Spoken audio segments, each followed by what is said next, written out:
Hello to all my UGC NET aspirant. This is Mahima here. So welcome back to my channel HRM Pillar. So today guys I'm going to discuss a very important topic related to UGC NET exam, especially code 55, that is HRM or labor welfare. So the topic which I'm going to discuss today is recruitment. ये जो recruitment topic है this comes under HRM of unit 2. So guys especially ये जो unit 2 के ऊपर मैंने video बनाई थी इससे पहले भी conceptual framework, इसके बाद मैंने सोचा कि हर सब टॉपिक पे वीडियो बननी चाहिए तो इस बार मैं रिक्रूटमेंट टॉपिक लेकर आई हूँ. So guys please watch this video very carefully and before starting this video please subscribe my channel, share my channel and like my channel. So guys video start करते हैं.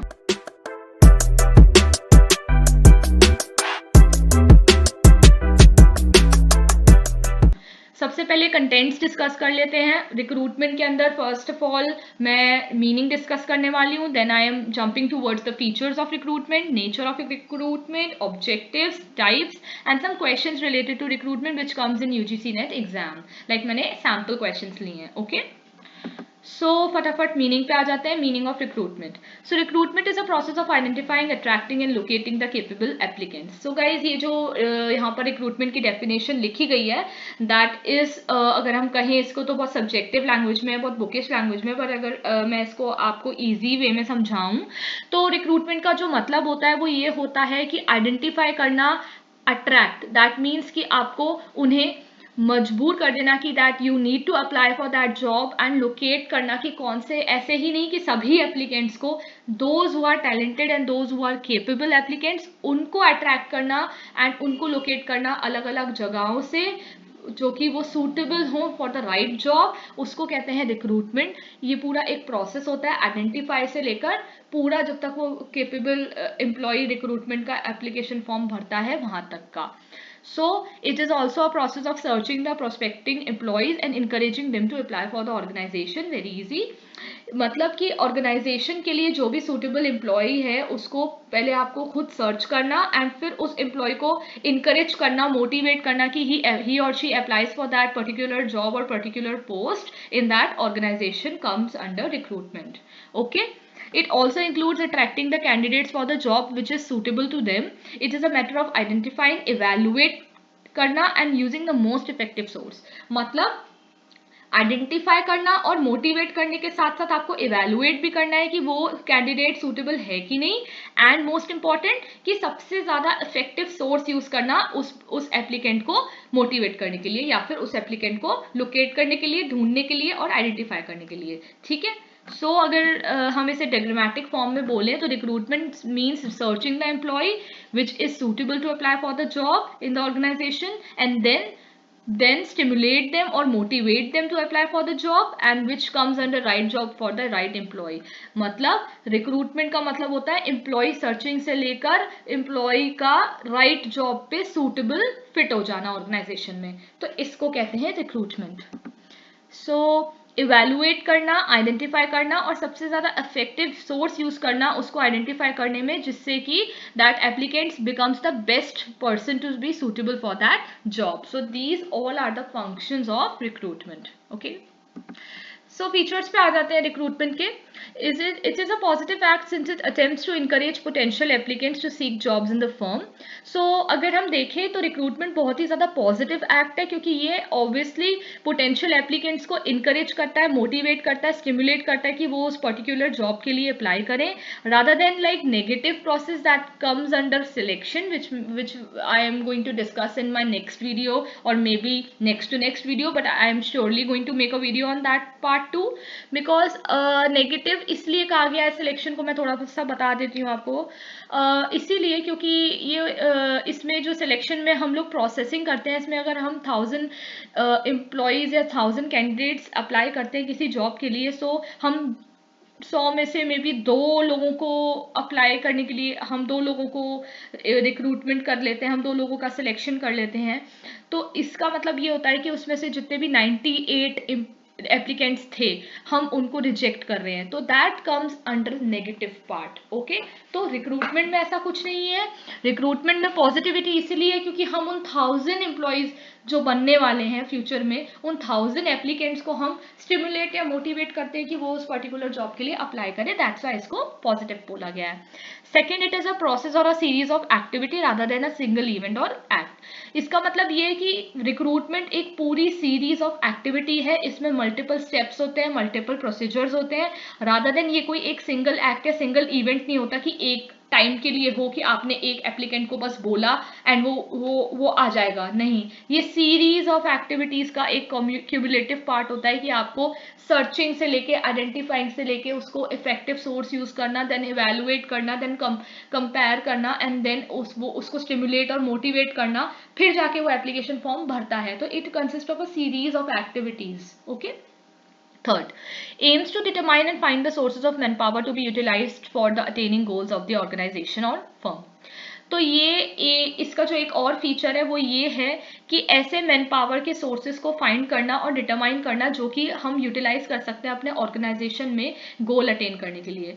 ये बात सही है कि अगर हमें ऑर्गेनाइजेशन में किसी पर्टिकुलर डिपार्टमेंट में अगर कोई वैकेंसी है तो उसे रिक्रूटमेंट के थ्रू ही हम भर सकते हैं. तो उसमें हमें सोर्सेज निकालने पड़ते हैं कि कौन कौन से मैन पावर हमें चाहिए होंगे उस पर्टिकुलर वैकेंसी को फुलफिल करने के लिए, और जिससे कि अल्टीमेटली वो अगर एम्प्लॉय बन जाएगा हमारे ऑर्गेनाइजेशन में तो वो हमारे गोल्स को अटेन करने में हमारी हेल्प करेगा. Then fourth point, recruitment is pervasive in nature. Pervasive इसलिए कहा गया है बिकॉज ये ऐसा पार्ट है, ये एक ऐसा फंक्शन है that needs to be perform by all the organisation, all the firms. वो कैसी भी फर्म हो, स्मॉल ऑर्गेनाइजेशन हो, लार्ज ऑर्गेनाइजेशन हो, नॉन प्रॉफिटेबल हो, प्रॉफिटेबल हो, किसी भी टाइप की हो, सोल प्रोप्राइटरशिप हो या फिर जॉइंट वेंचर हो या फिर कंपनी हो या ऑर्गेनाइजेशन हो, कुछ भी हो, जहां पर भी ह्यूमन रिसोर्स वर्ड आता है वहां पर रिक्रूटमेंट अपने आप ही आ जाता है. सो परवेजिव है, हर जगह, हर डिपार्टमेंट में, हर ऑर्गेनाइजेशन में आपको रिक्रूटमेंट मिलेगा. Then comes recruitment involves the searching of candidates and then motivating them to apply, but it doesn't include. हाँ, ये बहुत इंपॉर्टेंट पॉइंट है. रिक्रूटमेंट का मतलब सिर्फ इतना ही होता है कि आप कैंडिडेट को सर्च करो, फिर उसके बाद उसे स्टिमुलेट और मोटिवेट करो कि वो अप्लाई करे. ये मतलब नहीं होता है कि फिर उसके बाद आप ही उसका इंटरव्यू लोगे, आप ही उसका टेस्टिंग करोगे एंड आप 100 लोगों में से एक बंदे को आप हायर करोगे. ये पार्ट रिक्रूटमेंट का नहीं है, ये पार्ट डिफरेंट है. That comes under selection. मैं वो अलग से भी उसकी वीडियो बनाऊंगी, पर आपको इतना डिफरेंस पता होना चाहिए कि रिक्रूटमेंट और सिलेक्शन में कितना डिफरेंस है. रिक्रूटमेंट कहाँ से लेके कहाँ तक उसकी फंक्शन खत्म हो जाते हैं. फंक्शन वहां खत्म हो जाते हैं जब वो अप्लाई कर देता है जॉब के लिए, उसके बाद जितना भी पार्ट है वो सिलेक्शन में आता है. Okay. Recruitment is a complex job because ये बहुत सारे फैक्टर्स इसको अफेक्ट करते हैं क्योंकि नेचर ऑफ जॉब है. अगर नेचर ऑफ जॉब थोड़ा सा भी डिफरेंट होगा तो उसके टाइप के ही एम्प्लॉय या फिर उसके टाइप के ही कैंडिडेट उसको अप्लाई करेंगे, तो बहुत डिफिकल्ट पड़ जाता है रिक्रूटर को कि वो अप्लाई करने के लिए सही कैंडिडेट लेकर आए. वर्किंग कंडीशन, इमेज कैसी है फर्म की, ये भी डिपेंड करता है कि उस अप्लाई करेंगे कि नहीं करेंगे. देन पास्ट रिकॉर्ड्स कैसे रहे हैं उस रिक्रूटमेंट के या फिर उस रिक्रूटर के जो रिक्रूट कर रहा है. तो ये बहुत कॉम्प्लेक्स जॉब होती है because it affects a number of factors, उसको अफेक्ट कर देते हैं. Then comes the last feature. Basic purpose क्या है रिक्रूटमेंट का? Is to locate the sources of people. मतलब ऐसे सोर्सेस लगाकर पीपल या फिर प्रोस्पेक्टिव कैंडिडेट्स को ढूंढना जो कि उनके जॉब रिक्वायरमेंट को भी पूरा करे और फिर उसके बाद उसको अट्रैक्ट भी करे कैंडिडेट को, जिससे कि वो कैंडिडेट अप्लाई करे और हमारे ऑर्गेनाइजेशन के गोल को फुलफिल करे. Okay.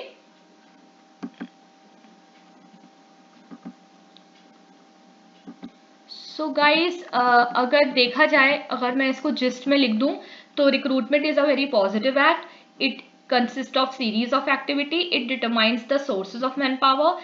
It is a managerial and a continuous process. It is a two way process क्योंकि वहां से कैंडिडेट भी अप्लाई करेगा और यहाँ से हम स्टिमुलेट और मोटिवेट करते हैं. It is a linking activity between the candidate and the recruiter. It is of a very complex nature because it is affected by a number of factors. And last, this is pervasive in nature because it happens in every type of organization, whether it is small or big, or profitable or not profitable, financial or non-financial, any type of company where human resource is there, then recruitment is also there. Okay guys, so these all are the features of recruitment. So next topic जो है वो है nature of recruitment. Nature क्या है? To determine the present and future requirements. Organisation में present कितनी requirement है, कितनी वैकेंसी है, और फ्यूचर में क्या होने वाला है, कितनी वैकेंसीज हो जाएंगी, वो भी जो रिक्रूटमेंट का काम होता है with its personal planning and job analysis. Guys इसके ऊपर भी मैं अलग से वीडियो बनाने वाली हूँ। Job analysis a very important part. आपको पहले से जॉब एनालाइज करना पड़ता है, पर्सनल प्लानिंग करनी पड़ती है कि कौन सा कैंडिडेट या फिर कौन सा फर्दर एम्प्लॉय छोड़ने वाला है जिस पे वैकेंसी हो जाएगी, एंड आपको प्रेजेंट और फ्यूचर की रिक्वायरमेंट्स को लेकर रिक्रूटमेंट करनी पड़ती है। तो ये भी नेचर है रिक्रूटमेंट का। Increases the pool of candidates at minimum cost. Recruitment का एक ये भी एक एडवांटेज कह सकते हैं कि उसको ये करना होता है कि वो बहुत सारे क्वालिफाइड कैंडिडेट्स को लेकर आ जाए एक पोस्ट के लिए ही, और वो भी बहुत मिनिमल कॉस्ट में, मतलब बहुत ही कम कॉस्ट में।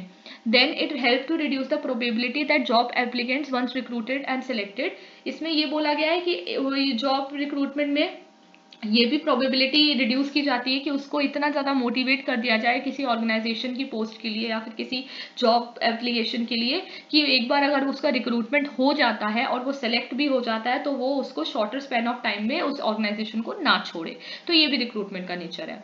Then it evaluates the effectiveness of various recruitment techniques. ये बहुत सारी रिक्रूटमेंट टेक्निक्स को और बहुत सारे रिक्रूटमेंट के सोर्सेज को जिससे कि जॉब अप्लाई कर सकते हैं कैंडिडेट्स, उसकी इफेक्टिवनेस को भी इवेलुएट करता है कि कौन सा सोर्स में कम कॉस्ट लगती है, कौन से सोर्स और टेक्निक में ज़्यादा कॉस्ट लगती है, ये सब भी इवेलुएट करता है recruitment. Then comes it meets the firms legal and social obligations regarding composition of its workforce. Workforce की कैसी टाइप की कॉम्पोजिशन होनी चाहिए, उसमें कितने सोशल लॉज हैं एंड कितने लीगल लॉज हैं, इसका भी जो ध्यान है वो रिक्रूटमेंट के पार्ट में ही आता है।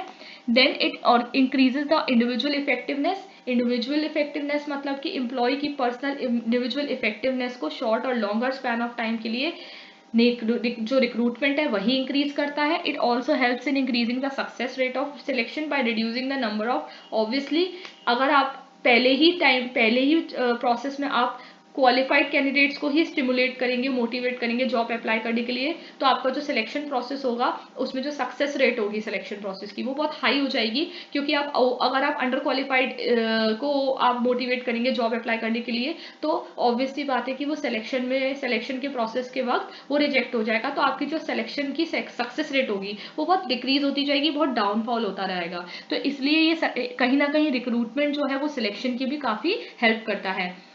ठीक है, एंड इट स्टार्ट्स, ये कहाँ से स्टार्ट होता है, कंपनी की क्या नीड है से लेकर ये एंड होता है जब तक कि वो एम्प्लॉय उसका इंट्रोडक्शन और ओरिएंटेशन ना हो जाए ऑर्गेनाइजेशन में, तब से लेकर एम्प्लॉय के इंट्रोडक्शन तक का जो पूरा पार्ट है वो रिक्रूटमेंट में ही आता है। तो ये ओवरऑल एक रिक्रूटमेंट की नेचर की बात हो रही है। Then comes the objectives of recruitment. तो ऑब्जेक्टिव क्या है, मल्टी डायमेंशनल स्किल्स और एक्सपीरियंसेस के लोगों को अट्रैक्ट करना जिससे कि वो हमारे प्रेजेंट और हमारे फ्यूचर ऑर्गेनाइजेशनल स्ट्रैटेजीज में हमारे गोल को अटेन करने में हमारी हेल्प करे। देन आउटसाइडर्स को एक न्यू पर्सपेक्टिव दिखाना कि वो हमारी कंपनी को कैसे लीड कर सकते हैं हमारी कंपनी में काम करके। फिर fresh blood, that means new freshers को, नए न्यू एज को, मॉडर्नाइजेशन को अपने कंपनी में लेकर आना जिससे कि वो नई स्ट्रैटेजीज बता सके। देन एक ऐसा ऑर्गेनाइजेशनल कल्चर क्रिएट करना जिससे कि कॉम्पिटिटिव हो जाए बहुत ज़्यादा लोग, और कॉम्पिटेंट पीपल को ही अट्रैक्ट करना, क्वालिफाइड पीपल को अट्रैक्ट करना अपनी कंपनी में। टू सर्च, हेड हंट और head pouch people. Head Hunt करना मतलब कि खुद सर्च करना जो कि हमारी ऐसे लोगों को जिनके पास ऐसी स्किल्स हैं जो कि हमारे कंपनी की वैल्यूज़ को सूट करती हैं और वो हमारे कंपनी के लिए बहुत प्रॉफिटेबल हो सकती हैं। देन ऐसी मेथोडोलॉजीज और ऐसी टेक्निक्स और प्रोसीजर्स को डिवाइस करना जिससे कि आप कैंडिडेट के पहले से ही साइकोलॉजिकल ट्रेट्स को असेस कर लो, और तभी अगर उसकी आप असेस करने के बाद अगर आपको लगता है कि दैट इज सूटेबल, तभी आप उसको मोटिवेट करो कि वो अप्लाई करें। फिर नॉन कन्वेंशनल डेवलपमेंट के ग्राउंड्स पर आपको देखना कि टैलेंट है कि नहीं है उस एम्प्लॉय पर्टिकुलर कैंडिडेट में। और last, to search for talent globally not just within the company. इसका मतलब है कि सिर्फ कंपनी में ही प्रमोशन के थ्रू ही आपको नहीं जॉब वैकेंसी भरनी है, आप टैलेंट को जो है ग्लोबली फाइंड करें, मतलब उसमें कोई भी बैरियर नहीं आना चाहिए। पूरे ओवरऑल आप देखें कि कितना टैलेंट है पूरे ग्लोबली, और फिर बेस्ट सूटेबल एम्प्लॉय को रिक्रूट करें। तो ये ऑब्जेक्टिव होते हैं रिक्रूटमेंट के। अगर हम देखें टाइप्स ऑफ रिक्रूटमेंट, तो recruitment are of 3 types, that is planned, anticipated and unexpected. This is something different and this is something very important guys. Okay, तो प्लान्ड रिक्रूटमेंट क्या होता है, इसकी नीड कैसे आ जाती है, जबकि हमारे ऑर्गेनाइजेशन की कुछ पॉलिसी और रिटायरमेंट पॉलिसी में जब चेंजेस आते हैं तो हमें पहले से पता चल जाता है कि इस एम्प्लॉय की रिटायरमेंट एज अब आने वाली है, या फिर हमारे ऑर्गेनाइजेशन में कुछ चेंजेस होने वाले हैं, जिससे कि हमें पता चल जाता है कि ये particular employ will leave the organisation. तो हम ऑलरेडी प्लान करके रखते हैं कि उसकी जगह हमें किसको रखना है, या फिर हमें कैसे वैकेंसी निकालनी है और कैसे रिक्रूट करना है. Second comes the anticipated. Those needs are those movements in personnel which a firm can predict by studying the internal and external environment. आप ऑफिस के इंटरनल और एक्सटर्नल एनवायरनमेंट को देखकर पता लगा सकते हो, एंटिसिपेट कर सकते हो कि ये पर्टिकुलर एम्प्लॉय इस पर्टिकुलर टाइम पीरियड के बाद इस जॉब को स्विच कर जाएगा, या फिर इस जॉब को छोड़ देगा, या फिर आप आगे अपने फ्यूचर ग्रोथ के लिए चला जाएगा. तो आप उन सब चीज़ों को रखते हुए, अपने फोकस में रखते हुए, कॉन्सेंट्रेशन में रखते हुए आप एंटिसिपेट कर सकते हो कि फ्यूचर में ऐसा हो सकता है, तो उस वजह से आप रिक्रूट कर सकते हो. तो this is anticipated. Unexpected recruitments are like very complex, because इसमें ये होता है कि आपको नहीं पता कि कौन सी कॉन्टिजेंसी कब आ जाए और अनएक्सपेक्टेड नीड आ जाए रिक्रूटमेंट की, वैकेंसी की. लाइक फॉर एग्जांपल किसी ने अचानक से रेजिग्नेशन दे दिया, something bad happen like death or accident या फिर इलनेस हो जाए, which give rise to unexpected needs in the particular organisation. Okay guys, so ये है planned, anticipated and unexpected recruitment. अब मैंने क्वेश्चंस डाले हैं related to code 55. So first one is which function is not included in recruitment. First is motivating employees to apply for the job, identifying the candidates for the job, stimulating the candidates, and fourth is interview and test for hiring process. मैं पहले भी बता चुकी हूँ कि hiring process और interview मतलब जितना भी होता है वो selection में आता है, तो इसका आंसर है option D. Then comes the second question, which of the following is not a feature of recruitment process? A. Hiring and interview, B. Identifying, C. Motivating, D. Induction और orientation. अब इसमें मैंने ऑप्शंस के जो options डाले हैं उनको मैंने कॉम्बिनेशन में डाला है, तो आपको ये बताना है कि कौन सा कॉम्बिनेशन सही नहीं है. Option 1 A and B, A and B, that means hiring and interview and identifying. तो hiring and interview तो नहीं होता है, but identifying is a recruitment process, तो ये आंसर नहीं है. Option 2 C and D, identifying and motivating employees, ये तो दोनों ही रिक्रूटमेंट के प्रोसेस है, हमें जो बताना है जो नहीं है. Option 3 A and D, hiring and interview and induction and orientation, ये दोनों बहुत ही अलग है, ये रिक्रूटमेंट में नहीं आते हैं. ऑप्शन जो 4 है वो है नन ऑफ द वर्क, तो इसका आंसर है option 3, that is A and D. A and D वो फंक्शंस हैं जो बिल्कुल रिक्रूटमेंट प्रोसेस में नहीं आते हैं, they are not a feature of recruitment process. Okay guys, so thank you so much for watching my video. I hope guys आपको मेरी ये रिक्रूटमेंट की वीडियो पसंद आई होगी. मैं आगे और भी ऐसी वीडियोस लेकर आने वाली हूँ शॉर्ट टॉपिक्स पे, सब टॉपिक्स पे.